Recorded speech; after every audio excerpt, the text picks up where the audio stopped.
Olá pessoal, estamos aqui, eu e Ângela, tentando organizar aqui a nossa entrada simultânea. Só um minutinho.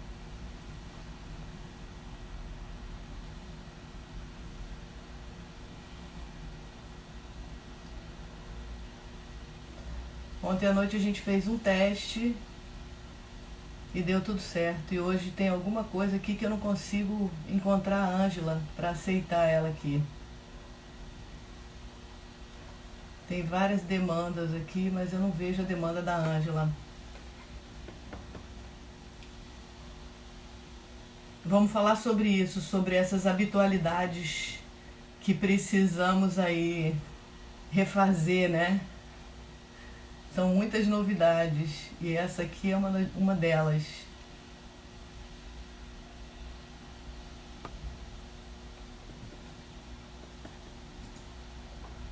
Não, você que tem que pedir, Ângela.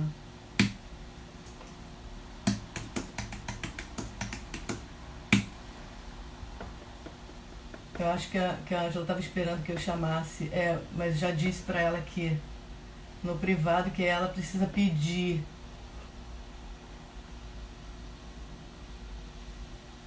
Agora sim. Nossa querida.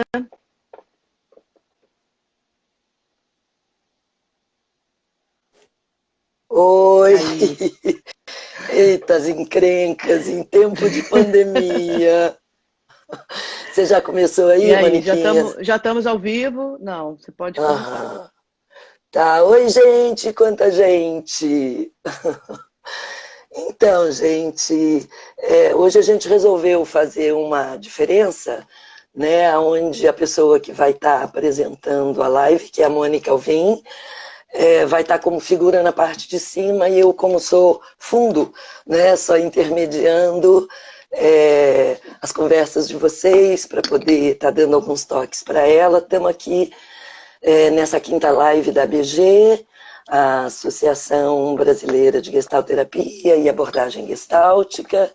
Eu sou Angela Schillings de Floripa. Eu e Mônica formamos a dobradinha da diretoria técnico-científica da ABG e toda sexta-feira, às 12 horas, vocês vão ter na sequencialidade aí várias outras lives que a gente vai estar divulgando para vocês. Então, gente, Mônica Alvim, esta mulher inquieta, esta mulher que não para, que tem olhares, sempre ampliando a sua percepção, sempre buscando interlocuções, nos inquieta, né? Nos provoca com as suas inquietações. E eu tenho certeza que eu sempre aprendo muito com você, Mônica. Você é uma pessoa que eu acho que expande, né, o olhar, que faz a gente parar, refletir, pensar em coisas tão importantes que muitas vezes a gente deixa de lado, né? E o seu tema, contato em tempos de pandemia, eu acho que é uma provocação maravilhosa, porque às vezes, nesse momento que a gente está meio que virado de cabeça para baixo, a gente poder ser provocado para virar, para olhar, né, para ter uma mirada sobre outros pontos de vista, eu acho que isso pode ser uma coisa extremamente importante para esse nosso estado de isolamento social, onde a gente tem a possibilidade de estar um pouco mais em acesso com aquilo que nos pertence na nossa imersão no mundo e imersos nesse mundo, né, que fazem parte desse campo, né, dessa teia sistêmica de interrelações, como diria o nosso amigo Kurt Lewin, né? Então, Legal. eu acho que é um prazer muito grande te ouvir e espero que todo mundo que está aqui, boa tarde para os que são das regiões para cá e bom dia para os que são das outras regiões com outro fuso horário, possam aproveitar muito, né, tudo isso que você tem para nos oferecer. É com você, minha grande amiga, Ah, companheira de obrigada. vida, colega, a palavra é sua, meu bem. Obrigada, querida. Obrigada, Ângela. Você sabe que tem uma reciprocidade nisso. A gente tem uma parceria maravilhosa, assim, de trocas. A Ângela é a pessoa que, quando eu escrevo uma coisa que eu estou um pouco assim, será que é isso? Eu peço para ela ler. Então, a gente tem uma conexão muito forte e não é por acaso que ela está aqui comigo nesse momento, né? Nesse momento tão importante. Agradeço muito todo mundo. Eu fiquei até nervosa, estou nervosa, porque foi muita Também. manifestação carinhosa essa semana toda, enfim, uma expectativa e que eu espero que a gente tenha um bom encontro, né? Como sempre, eu tenho um monte de coisa para dizer, eu não sei se vai dar tempo de dizer tudo, e vamos levando o que for possível. Então, eu queria começar. Moniquinha, só uma coisinha antes de você começar. Eu vou pedir, se você for citar algum autor, algum título, que você possa falar, mas fazer a referência, que aí as pessoas normalmente pedem. Qual que é esse autor? Como é que é o nome? Então, você poder também fazer isso, tá bom? Se alguma coisa passar e alguém tiver alguma curiosidade, depois me contate pelo meu Instagram e manda um direct para mim que eu vou e respondo, tá bom? Então vamos combinar assim, eu vou tentar.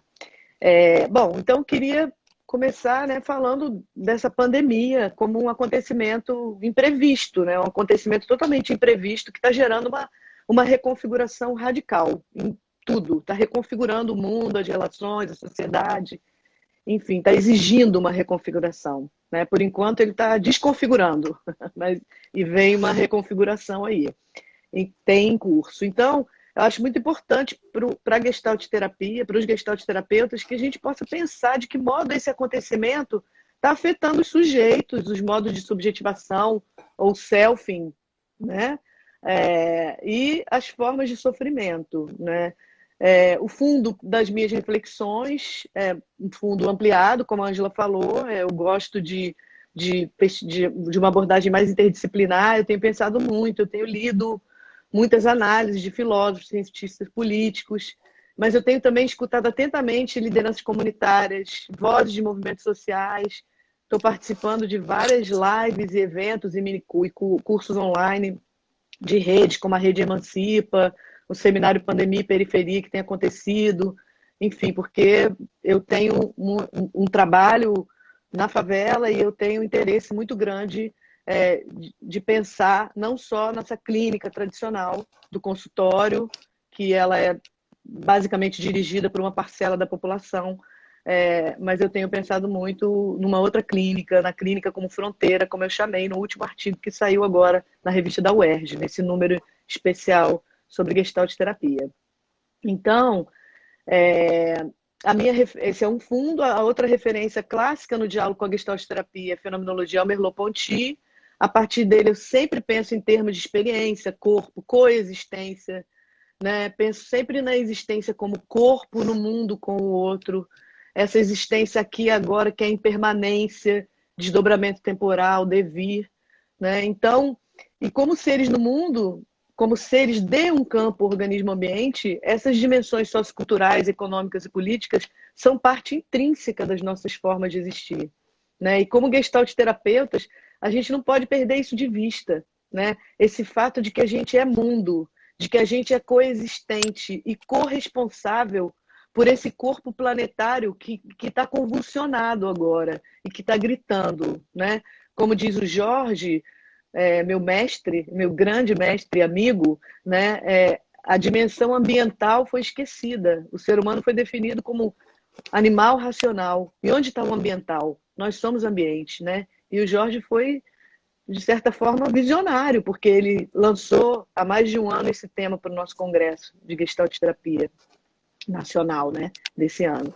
Bom, então, quando a gente pensa no contato em tempos de pandemia, a gente tem que pensar no contato como essa noção central da Gestalt terapia, que os fundadores, Pius, Hefferlein e Goodman, trouxeram como a realidade mais simples e primeira, né? E que realidade é essa? Eu penso que essa realidade mais simples e primeira é a nossa experiência no mundo, né? Como corpo no mundo com o outro. E nessa experiência, a gente está sujeito à contingência do mundo, com acontecimentos que nos afetam e que nos aparecem como novidades. A gente está sujeito à diferença do outro, que também nos surpreende e nos desequilibra, porque o outro não é só identidade, o outro não é só um outro eu, o outro também é um outro diferente, né? Então, a contingência do mundo e a diferença do outro nos convoca, nos desequilibra. E, ao contrário de pensar que esse desequilíbrio é uma coisa ruim, é esse desequilíbrio que convoca a gente a criar para retomar o equilíbrio e seguir nos transformando e transformando o mundo. A gente transforma o mundo transforma a gente, né? Nesse diálogo, nessa relação de alteridade, né? Então, acho que a gente pode pensar simplesmente assim, o contato como essa realidade mais simples da experiência, que começa com um acontecimento no espaço e no tempo, que nos afeta, desequilibra e exige um movimento criador, que retorna ao equilíbrio e nos faz crescer, deixando o fundo das nossas próximas experiências mais rico de possibilidades, né? Então, eu gosto de pensar no corpo, né? Uma das referências principais do meu trabalho é o corpo, a corporeidade, né? E eu costumo falar do corpo como corpo-tempo, né? Inspirada no Moniquinha, Merleau-Ponty. Oi. estão perguntando aonde que o artigo que você citou, aonde ele está disponível. No Você final eu podia... mando. Eu Tá, ponho, ok. eu ponho no meu Instagram depois, tá? Ok. Então, pensando, chama A Clínica como Fronteira. Se der um Google, vocês vão encontrar. Na revista da UERJ. Mas eu estou disponível para responder. Bom, o corpo-tempo, né? Então, inspirada no Merleau-Ponty, eu penso o corpo como esse corpo-tempo. O que quer dizer isso, né? Bom, o corpo esse modo de estar no mundo, né, e com o outro, que reúne aqui e agora, no movimento, o passado e o futuro. Como é que é isso, né? Porque o nosso corpo tem duas dimensões, né? Uma dimensão habitual, que a gente pode falar de corpo habitual, que é o passado. Gestos motores que eu já adquiri, que eu já tenho eles automatizados, eles já são meus, né? E que me permitem pertencer. Por que eu pertenço a partir do corpo habitual? Porque é o corpo habitual que é de todo mundo e não é de ninguém em particular, né? Escreve-se. Quando eu escrevo, eu não penso eu escrevo. Eu pertenço ao mundo dos que escrevem, ao mundo dos que falam, né? A esse mundo habitual. Então, o corpo habitual, essa dimensão do passado, né? Que cria conexão, pertencimento, automatismos, que aquela expressão taken for granted, que é dado como garantido, né? Dado, escreve-se. A linguagem faz parte desse corpo habitual, a sociedade, a cultura, os valores são parte disso. Eles estão um fundo para as nossas experiências. E a segunda dimensão do corpo é uma dimensão do corpo atual, que diante da novidade nos lança para o porvir, essa capacidade de gesticular e de se movimentar para lá, para o novo, para o que ainda é virtual, no sentido que ele não está aqui, mas que ele está ao meu alcance, ele está ali. Então, o corpo é esse posso, ele me dá essa sensação de eu posso, que é uma sensação de poder me relacionar com uma virtualidade, com o lastro da habitualidade do passado e apoiado no solo concreto do presente, onde está o outro, onde está a concretude do momento, nesse topos, né? E nesse momento a gente está sentindo atópico. É como se a gente estivesse vivendo uma utopia, ou uma atopia, ou uma distopia. A gente varia aí nessas três modalidades do chão, né, do lugar.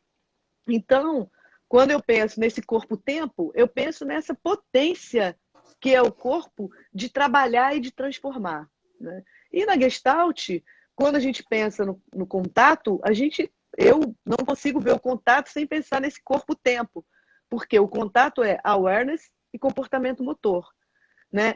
São duas dimensões corporais, né? Contato como ajustamento criador é um desdobramento temporal que inventa e reinventa a mim mesmo e ao mundo, né? Esse trabalho de subjetivação ou selfing.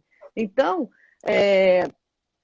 esse corpo, né, é sensível, sentinte e movente, e se desdobra no tempo e no espaço, vendo e refazendo a minha subjetividade, o meu self, enfim, meu eu, né, o meu modo de ser, de O existir. nosso, né? Então, o meu, né, o nosso, o Que meu e o toca o nosso. mundo. Ótimo, Então, as funções de contato, classicamente lá traduzidas pelo pôster, aliás, os posters são uma leitura muito importante para esse momento, quando eles falam das funções de contato. Eu super recomendo que a gente volte lá e releia o que eles falam sobre o contato, sobre as funções de contato, sobre o olhar, enfim. Então, os sentidos Gestalt são... terapia integrada, né? Gestalt terapia integrada, Irving Miriam Poster. Né? Então, as funções de contato envolvem ver, cheirar, escutar, degustar, tocar e os gestos, que são sentidos. Então, awareness, comportamento motor.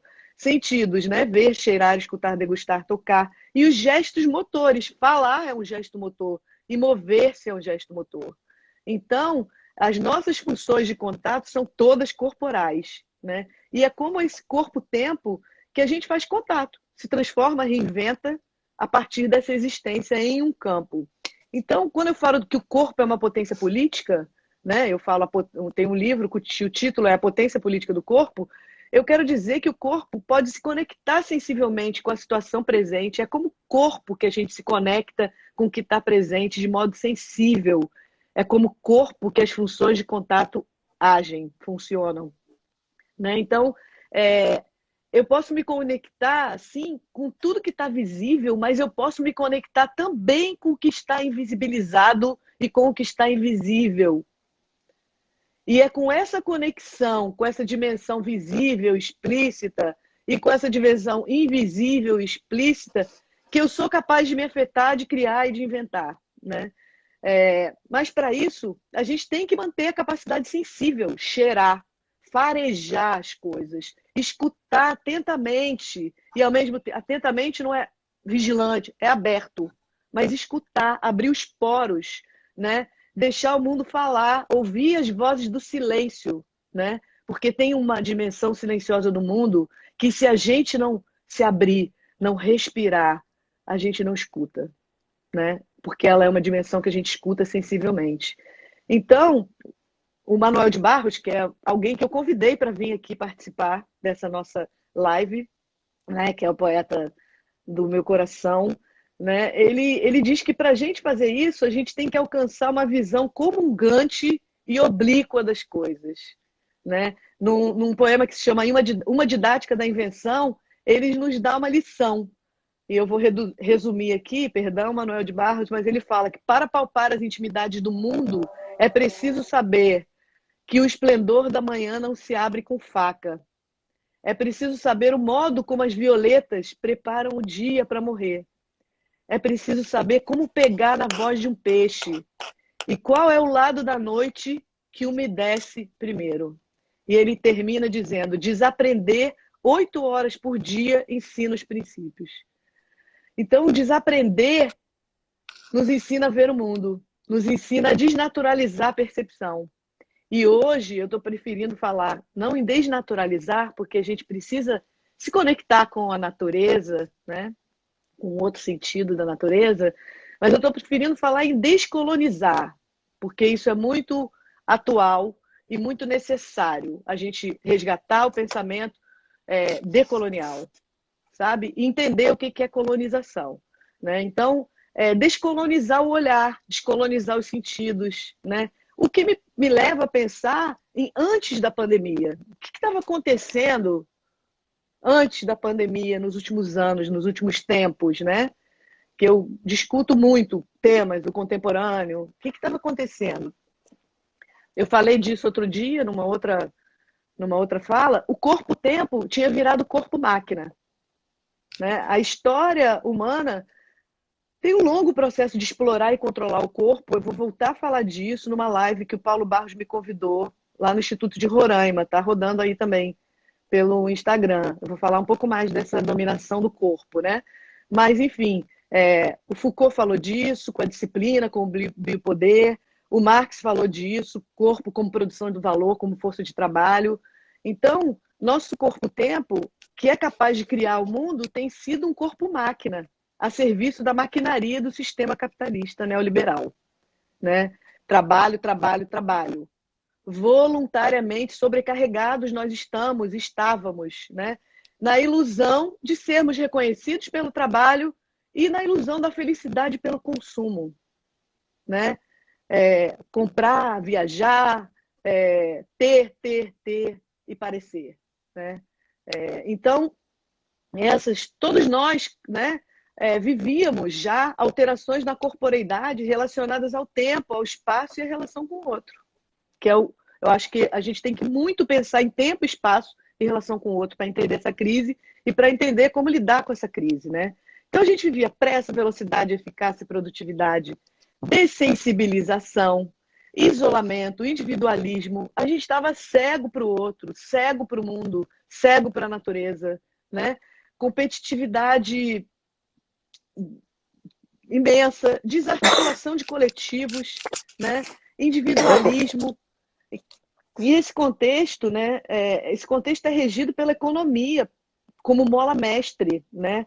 A égide do mercado financeiro, né? O econômico e o crescimento vem sendo o paradigma, né? No regime, no mundo capitalista neoliberal, né? Então, o Bifo, que é o Bifo Berardi, é um filósofo italiano que eu tenho lido e tenho me identificado muito com o pensamento dele.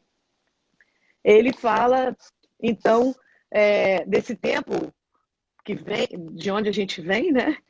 Como subjetividades confusas, deprimidas, dominadas, incapazes de revolucionar o sistema. Eu pergunto por quê, né? Porque nossa capacidade de criação esteve e ainda está submetida a um pensamento colonizado, né? Desensibiliza, né?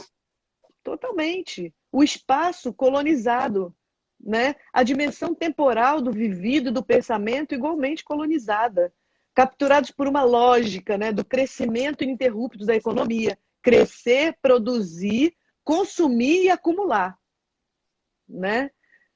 A máquina do capital não para e a gente alimenta essa máquina com o nosso corpo-máquina, né? Então, nesse cenário onde a economia se sobrepõe à política, o Estado, no neoliberalismo, foi se retirando, enxugando a máquina, retirando investimentos da saúde, da educação, reduzindo o controle estatal. O sistema de saúde está sendo desmontado há muito tempo. Nós somos privilegiados de ainda ter um desenho do SUS, e agora isso está se mostrando, está mostrando verdadeiramente qual é o valor do SUS e a diferença do Brasil de ter um sistema único de saúde. E eu não preciso nem falar quando que ele foi criado e como é que ele foi criado, né? Tivemos uma informação agora, Moniquinha. Moniquinha, uma informação que nos deram aqui. O atual ministro da Saúde acabou de pedir demissão. Olha só, é claro, né? Porque ninguém pode lidar com isso que está acontecendo. Então, esse cenário, o que aconteceu? O sistema de saúde desmontado. Nos Estados Unidos, hoje tem 39% menos camas de hospital do que tinha em 81, ou seja, 40% de redução de leitos. Por quê? É uma lógica da ociosidade. Porque a gente não pode ter cama ociosa. A gente tem que ocupar 90% a maior parte do tempo. E aí está o tempo, e eu lembro do Pink Floyd, né? Money, money. E aí vão caindo as moedas, né? E fazendo o barulho do dinheiro. Então, e a gente está vendo isso aqui acontecer de uma maneira radical. Já eu vou falar do Brasil, né? Então, essa mercantilização torna a vida mercadoria de pouco valor, né? Não se preocupa com saúde, a desigualdade impera, os corpos máquinas são cada vez mais descartáveis e uma descartabilidade seletiva que vai fazer o Attila Mbembe falar de necropolítica, né? A necropolítica nega a humanidade do outro e, a partir daí, qualquer violência se torna possível. A oportunidade de viver ou morrer é desigual. O nosso governador Witzel, um cara de bom moço que vai criticar a política do Bolsonaro, estava hoje no Complexo do Alemão fazendo uma mega operação desde as 5 horas da manhã. Eu recebi notícias, porque eu faço parte de uma rede, porque trabalho nesse complexo de favelas, e ele estava fazendo uma mega operação com helicópteros, com BOP, em plena crise de pandemia, onde as pessoas estão destruídas, deprimidas, assustadas ao cubo em relação a nós, né? A nós que estamos aqui nesse privilégio de estar em casa e de poder ficar em casa. Então, isso é necropolítica. Corpos negros e favelados importam menos, não importam, né? Então, a vida humana tem menos valor, a terra é explorada ao limite, né? Desmatamento, aquecimento global, alterando ecossistemas, matando espécies e produzindo a emergência do vírus. Esse vírus emerge de um corpo planetário submetido a um grau de estresse intolerável, como diz o Bifo, né? E a doença se manifesta nesse ponto como uma reação de autodefesa da Terra, né? E do corpo planetário. Muita gente tem falado sobre isso, né? E isso é uma das coisas que essa crise está trazendo, é uma ampliação da nossa consciência na ambientalidade. Então, um terceiro ponto que eu acho importante marcar é que as relações sociais e o contato vinham já sendo muito afetadas pela expansão sem limite do ciberespaço e os limites do cybertempo, que eu espero ter tempo de abordar ainda, né? Mas eu também publiquei um texto naquele livro da Lilian Frazão, da Contemporaneidade. Depois eu prometo fazer uma listinha e mostrar para vocês sobre essa questão da relação. Tem um capítulo da Ângela nesse livro, da Lilian Frazão. As questões do humano na contemporaneidade. Um olhar gestáltico. Isso, exatamente. Então, o vírus aí, bom, chegamos na pandemia, né? Antes da pandemia, isso tudo, e agora o vírus, né? Que emerge desse corpo planetário e que nos pega nesse momento frenético. A gente vinha numa velocidade frenética, mantendo o sistema capitalista neoliberal que já agonizava, né? Porque essa crise do neoliberalismo não é causada, mas o vírus está explicitando uma crise que já vinha, né? Então, os principais elos dessa cadeia produtiva era a exploração humana e do planeta para produzir e consumir. Esse corpo-máquina, orientado pelo tempo do relógio, perdeu a capacidade sensível do contato com o outro. E a gente vinha vivendo uma vida cada vez mais ensimesmada, com contato já virtual. E a pandemia, o vírus, causou um verdadeiro curto-circuito nessa máquina, no ritmo da máquina, na máquina, do capitalismo liberal e do nosso próprio corpo, da nossa existência. Eu não vou entrar muito no curto-circuito do Estado, que eu adoro discutir isso, mas eu só quero dizer algumas coisinhas. O vírus está convocando ações que não são liberais de governos liberais. Ele tem convocado ações do Estado que atingem a produção, a distribuição e o consumo de mercadorias. E é por isso que o ministro pediu demissão. Porque a gente tem um presidente que insiste em não enxergar as pessoas e a vida. É um presidente que insiste numa lógica que coloca a vida em quinto e último plano, com exceção da dos filhos dele, né? Do clã dele, né? Então, ele coloca isso em último plano e ele não está vendo que muitas lideranças mundiais, que são lideranças classicamente neoliberais, como o Boris Johnson na Inglaterra, como o próprio Trump, o próprio, né? Enfim, demônio, né? Ele tem mostrado, né? Claramente, e os governos neoliberais, eles estão respondendo com ações que não são liberais, né? Eles estão colocando dinheiro, fomentando as empresas para evitar demissões, enfim, uma série de medidas que foram tomadas, algumas no Brasil, mal e porcamente por pressão do Congresso, e tem gerado, por parte de uma parcela completamente sem noção da população, sem consciência, protestos, né? É isso. E estão gritando aqui na janela, "Fora Bolsonaro", no meu prédio agora, né? Então, isso tudo a gente está vivendo agora. O ministro acabou de sair, eu acabei de saber agora. E eu acho muito claro que ele saia, porque nenhum ministro, nenhuma pessoa vai ficar, né? Então, isso tem mostrado, a crise tem mostrado de modo gritante a estrutura social, desigualdade estrutural, social, econômica, a insensibilidade ao sofrimento e a necropolítica na força máxima aqui no Brasil, né? Bom, e o que pode acontecer para garantir isso, eles querem? Que papel a gente tem para interromper isso? O que a gente pode fazer para interromper isso? Tá? Então, vamos pensar no curto-circuito do corpo-máquina, né? Pausa, quebra e descontinuidade, né? Isso remete a gente à noção de crise, como eu gosto de falar da crise, como uma quebra na estrutura temporal. Era assim, ó, corpo habitual, e eu pensava que era assim, futuro.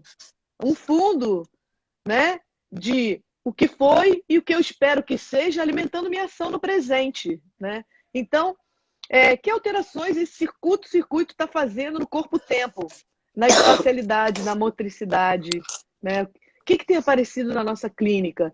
E aí eu faço uma observação aqui que há um divisor muito grande de águas se a gente pensar em que clínica, de que clínica a gente está falando, né? Então eu vou falar aqui de algumas coisas, de alguns aspectos que atingem a todos nós, indistintamente, de todas as classes sociais, mas que nos afetam de modo diferente, né? Esse antes era muito diferente para nós e para uma determinada parcela da população, que, diga-se de passagem, é a maioria da população, né? Então, eu vou falar um pouco de como isso nos afeta, né? Como é que a gente pode, nós privilegiados que podemos ficar em casa sem se preocupar se a gente vai ter onde dormir e se a gente vai ter o que comer, né? E alguns enlouquecidos estavam comprando tudo, fazendo estoque em casa, né? Mesmo assim. Então, mas a maioria da população está excluída dos direitos básicos que devia ser de todos os humanos, né? Mas o fato é que todo mundo, em alguma medida, parou ou reduziu o ritmo. Eu queria pensar na temporalidade. Então, se a gente pensar na dimensão do futuro, da nossa experiência, como é que a gente está vivendo a experiência do futuro? Essa novidade radical, prolongada, que traz com ela um imprevisível radical. Ela interrompe o horizonte de futuro.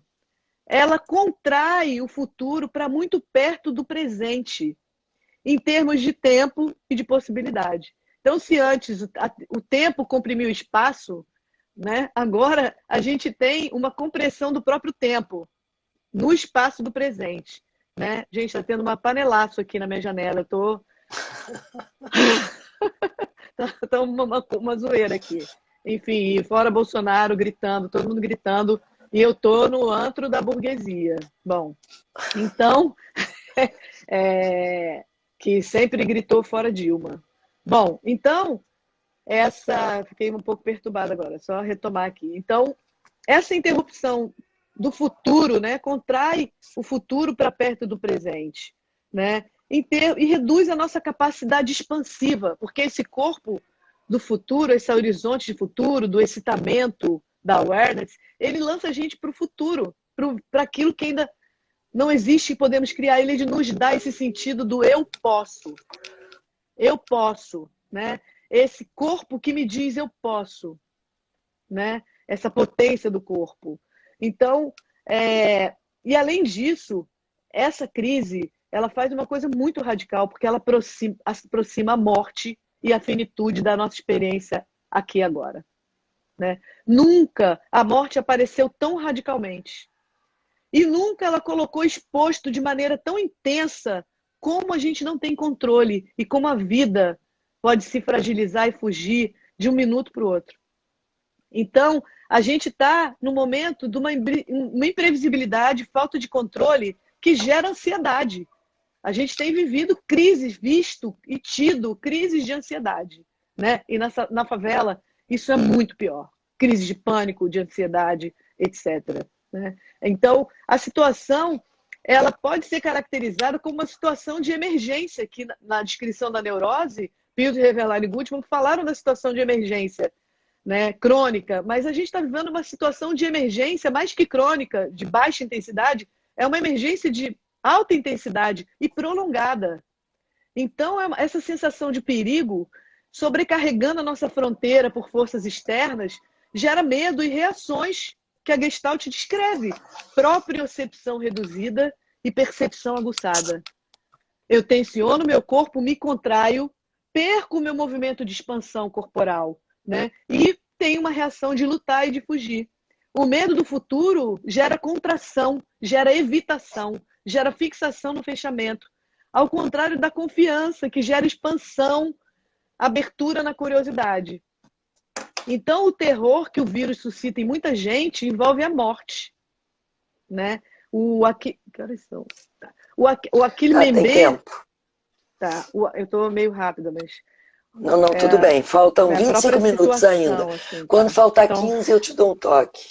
tá, Só para te obrigada. avisar, teve gritaria aqui também na live, tá? De fora Bolsonaro. Fora Inúmera! Bolsonaro! Tivemos gritaria aqui também, tá?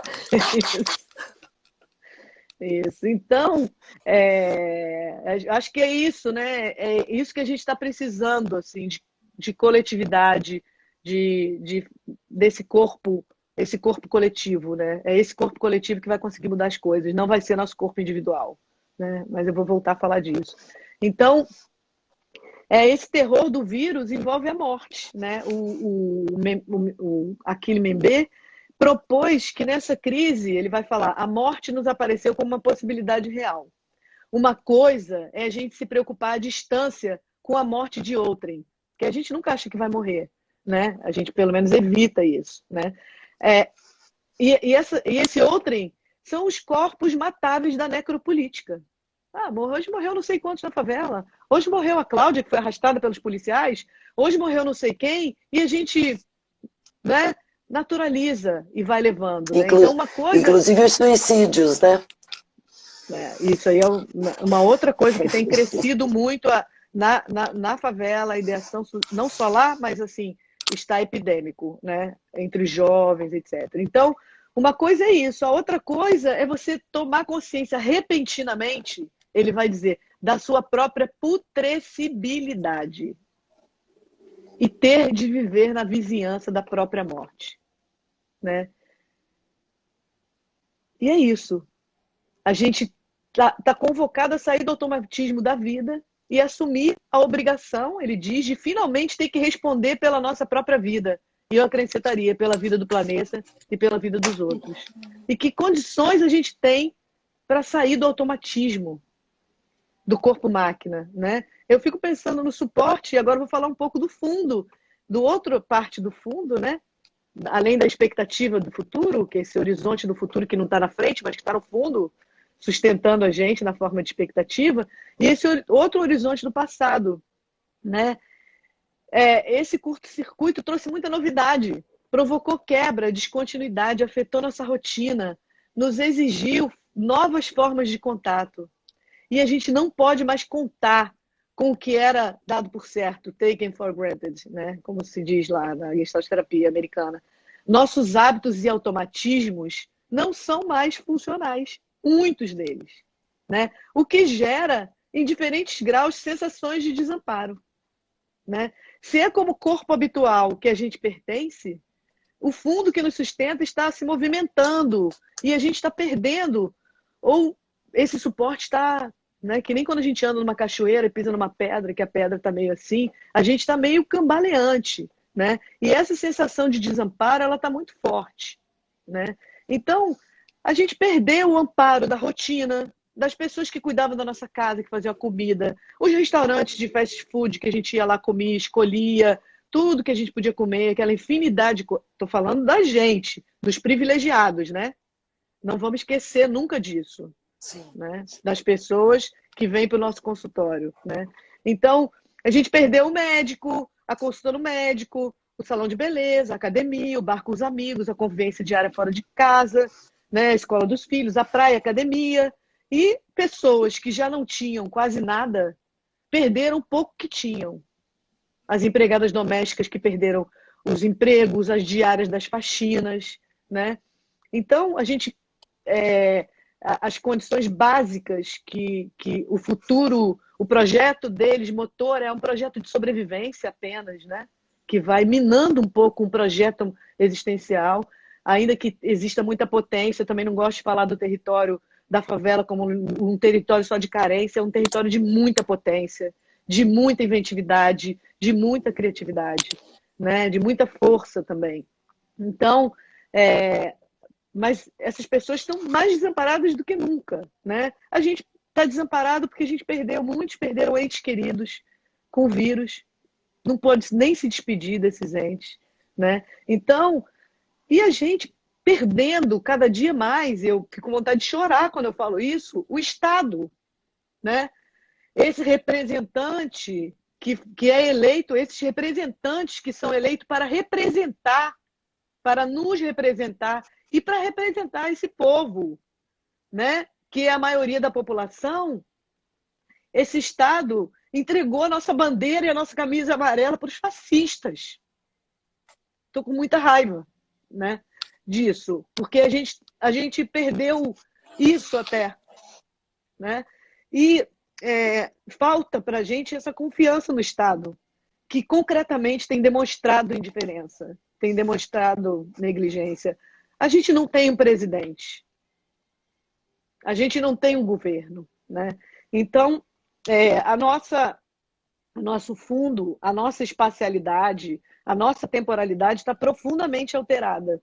E a gente precisa refazer isso, né? Então, se a gente ficar fixado na perda, no passado que não é mais, a gente deprime, né? Se a gente ficar preso na tentativa de prever o futuro, que é imprevisível, a gente adoece de ansiedade, de pânico, né? Traumatizados por situações de violência psicológica, física, violência do Estado, a saúde mental nas periferias é fortemente atingida. Entre todos nós, os quadros limítrofes, os transtornos que a Ângela, como a Ângela chama e que ela conhece tão bem, se agravam e crises eclodem cada vez mais, né?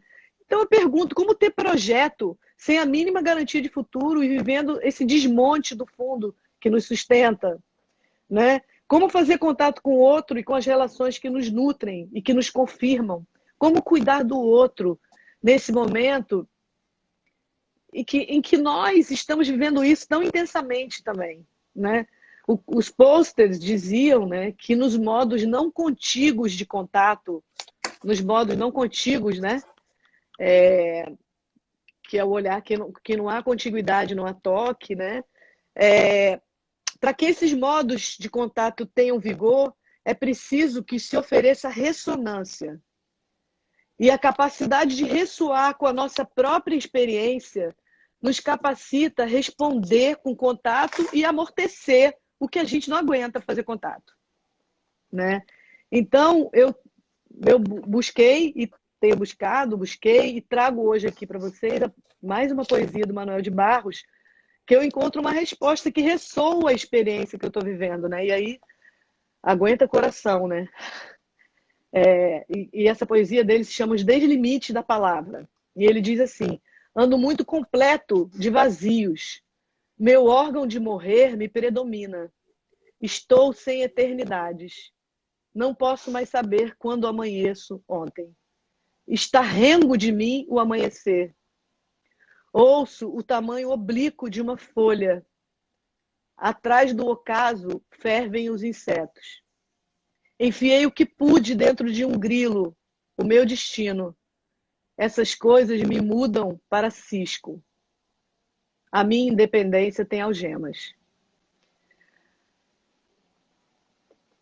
Então eu fico pensando, né?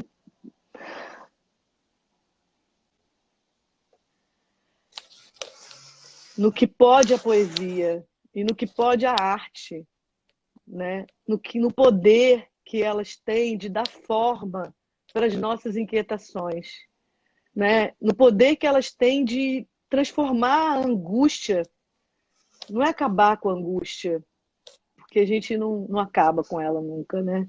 Mas de dar forma, de expandir o corpo e expandir o movimento e dar esperança, né? Eu acho que a poesia pode fazer a gente encontrar com o outro de uma maneira muito especial, né?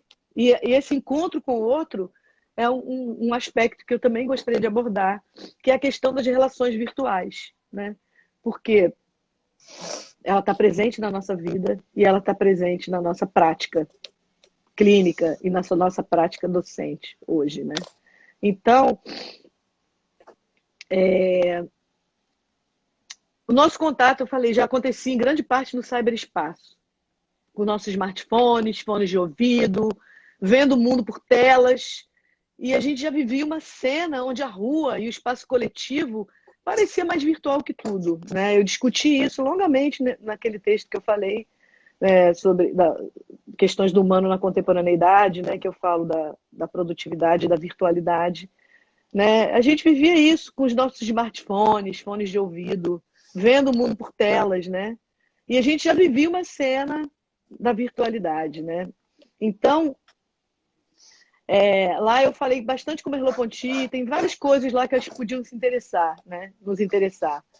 Mas, enfim, os dispositivos, eles tornaram-se extensões do nosso corpo e nos situam na fronteira do espaço material e do espaço virtual, do cyberespaço, né? No cyberespaço, a materialidade desaparece. E há um desaparecimento prolongado do corpo, porque o Merleau-Ponty vai dizer que quando a gente vive uma experiência e tem uma figura na nossa percepção, essa figura ela ocupa todo o espaço do acontecer e o corpo ele desaparece no fundo, né? E quando a gente vai, alguém escreveu corpo vibrátil, né? É isso que a gente está precisando, Luara, né? Desse corpo vibrátil. Mas então esses dispositivos, né? Colocam a gente com um espaço virtual onde não tem materialidade, né? Onde a motricidade está fora de jogo. A gente fica com a mente paralisado e imóvel, né? Vocês estão me vendo aqui agora, só minha cabeça, um pedacinho do meu pescoço. E a gente nem sabe quem está lá, né? E eu estou falando com uma tela, com a minha imagem e com a imagem da Ângela, felizmente, né? Então, existe uma mudança muito radical, né? E quando a gente vai para esse espaço, né? Essa motricidade que fica fora de jogo é esse corpo que move, como eu falei antes, que é o eu posso. É esse corpo que sustenta a nossa capacidade simbólica, com a expressão que ele faz, com a fala que se faz enquanto eu falo, né? Não é uma fala que eu penso antes e falo depois. Aqui eu até estruturei uma fala, né? Mas quando a gente conversa e quando a gente fala, e eu estou fugindo muito do que eu estruturei aqui, a gente fala falante, a gente fala ao mesmo tempo que pensa, né? E é isso que cai no mundo e a gente vai... A nossa capacidade simbólica, então, ela é indissociável dessa capacidade movente, dessa capacidade sentinte, né? E o que está acontecendo com isso, né?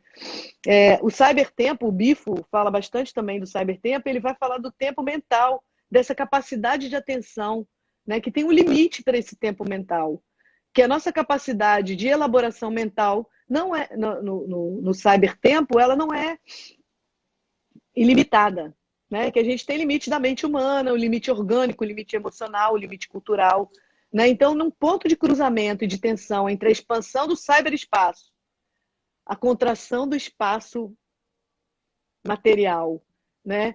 E esses limites do cybertempo, o que está em jogo? A sensibilidade, a empatia e a própria ética da alteridade, né? A empatia é corporal. A sensibilidade e o corpo que possibilitam a compreensão empática, né? É essa sensibilidade que dá a capacidade para a gente de compreender aquilo que não pode ser dito em palavras. Que recebe o mundo, comunicação, né? É a nossa comunicação intercorporal, gestual, de compreender intuitivamente o contínuo da vida. Isso não pode ser traduzido em simples signos, né? Então, a gente está passando nessa crise por uma radicalização disso, né? A gente está passando de uma interação, de um modo de interação físico, para uma interação apenas, quase exclusivamente conectiva, que é como ele distingue, né? Então, a capacidade de compreender essas mensagens ambíguas no contexto da relação está arrefecendo no momento em que o social praticamente todo migra para o conectivo. E a interação física passa a ser interação conectiva, né? Então, como lidar com essa condição imposta na nossa clínica, nas nossas formações? Como lidar com esse momento? A gente pode esperar? Aí eu vou fazer uma provocação. A gente pode esperar? A gente pode ralentar? a gente pode aproveitar esse tempo de lentidão e de interrupção e de parada para refazer os nossos hábitos calmamente, para nos comunicar mais de perto, intimamente e devagar com as pessoas do nosso convívio que estão aqui materialmente aqui agora? 10 Para minutos, sair, Moniquinha. beleza, acho que vai dar certinho. Para sair do automatismo e do ensimesmamento e olhar em volta, a gente precisa descolonizar o nosso imaginário de tanto introjeto ossificado, sabe? E ao invés de dizer hashtag fique em casa indiscriminadamente, a gente precisa lembrar que para isso a gente tem que ter comida na geladeira, além de dinheiro e de pessoas que trabalham para garantir que a comida chegue na nossa casa e na nossa geladeira. Né? Então, ao invés de criticar as pessoas da periferia bradando, né, que elas são ignorantes, porque elas estão se aglomerando na porta dos bancos, que elas não estão ficando em casa, a gente precisa descolonizar o nosso olhar e pensar que esse corpo que se aglomera na porta da caixa tem seu movimento dirigido por um projeto motor de comer, de se alimentar. Né? A gente precisa ficar em casa, mas sair da nossa casinha colonizada, mental e corporal, né? Desse corpo introjetado. Né? E eu pergunto, né? O que a gente está fazendo com essa pausa? Eu pergunto para vocês, eu pergunto para todos nós, né? O que a gente está fazendo? Né? O horizonte futuro é incerto. Aí a gente fica, o capitalismo vai reagir acirrando o neoliberalismo? Tem várias leituras. Eu tenho lido vários analistas, né? O Estado vai retomar o controle, aprofundar o nacionalismo, porque com esse fechamento de fronteiras, né? Reprimir a reação do proletariado, que possivelmente virá pela crise, pelo empobrecimento ainda maior, né? O controle digital é um fantasma. O controle digital está aí. A crise pandêmica, como disse o Agamben lá no início, e foi muito criticado e combatido, ela legitimou o uso de tecnologias de controle e vigilância de uma maneira impressionante. Alguns governos estão fazendo experimentos assustadores com isso. Drones que gritam, imagens, né? Tem muitas coisas acontecendo que, na necessidade... O que houve? Alguma coisa aconteceu? A Ângela sumiu.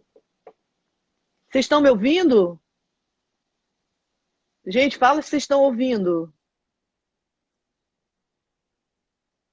A Ângela que caiu, né? Eu vou continuar, senão a live não termina. Deixa eu só ver se ela vai pedir para entrar de novo. Bom, então eu vou seguir. Que pena. Então, eu estou falando então dos experimentos, né? Então a gente pergunta no futuro: será que a gente vai ser mais controlado e vigiado? Será que a gente vai viver radicalmente um estado de exceção? Né?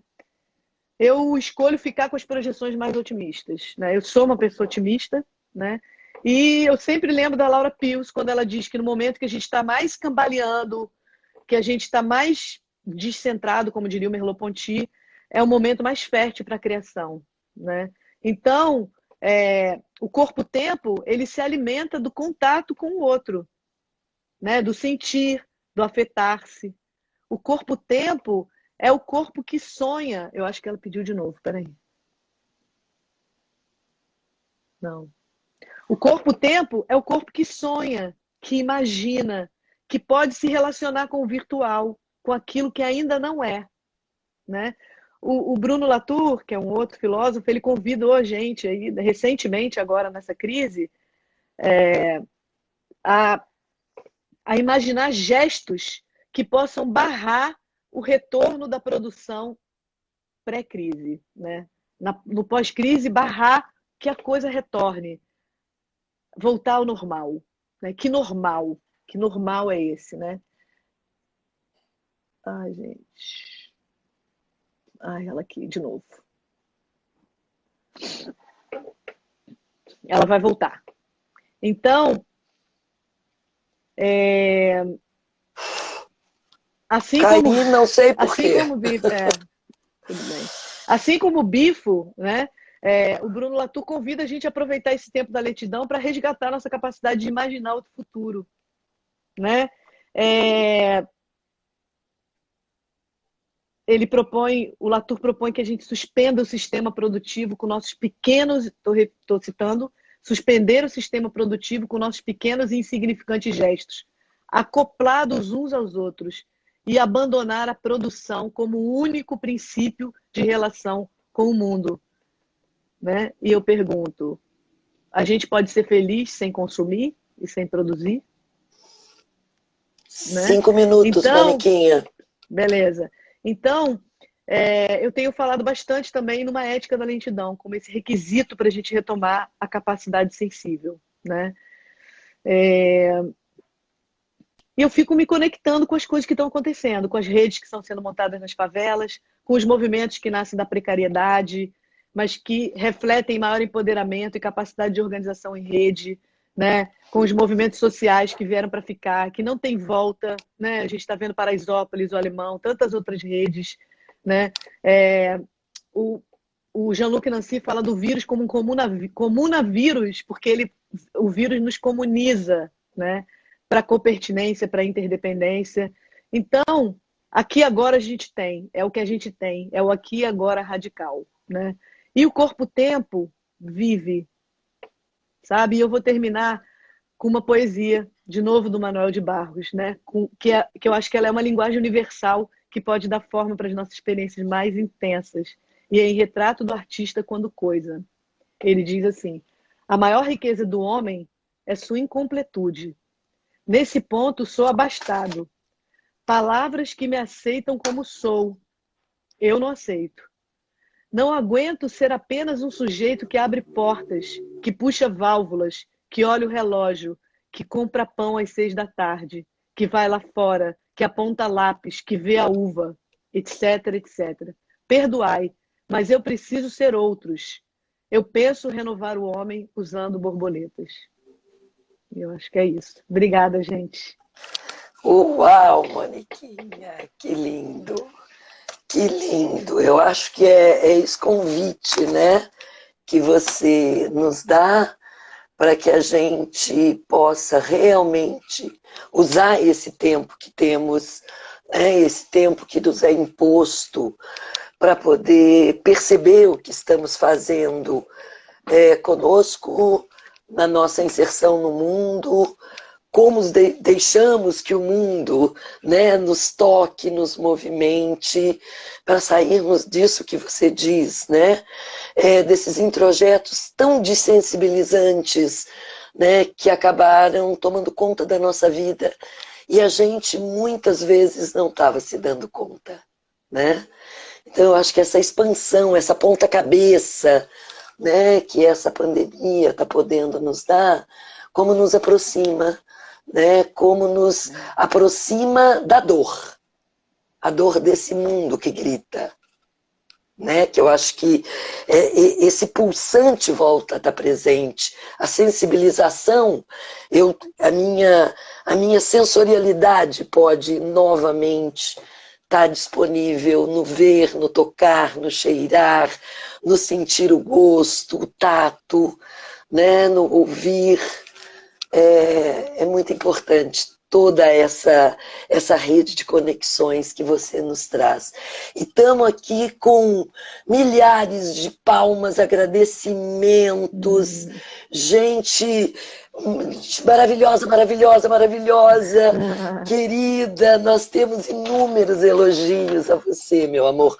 Corações, corações, corações. Alguém tinha perguntado antes qual era o poeta, eu acho que agora, na sua última fala, ficou claro que é o Manuel de Barros, que é uma pessoa super sensível, né? Maravilhosa, atemporal também, né? Do tempo dele, do nosso e do vindouro, né? Porque ele fala do ser, né? Nós seres. Outras pessoas pediram se você vai disponibilizar para você deixar qual é o seu Instagram, para você dizer o seu Instagram, para as pessoas poderem te buscar nas referências. Mônica Alvim. Acho que se colocar Mônica Alvim, eu não sei, eu não sou muito familiarizada com o Instagram, mas se botar Mônica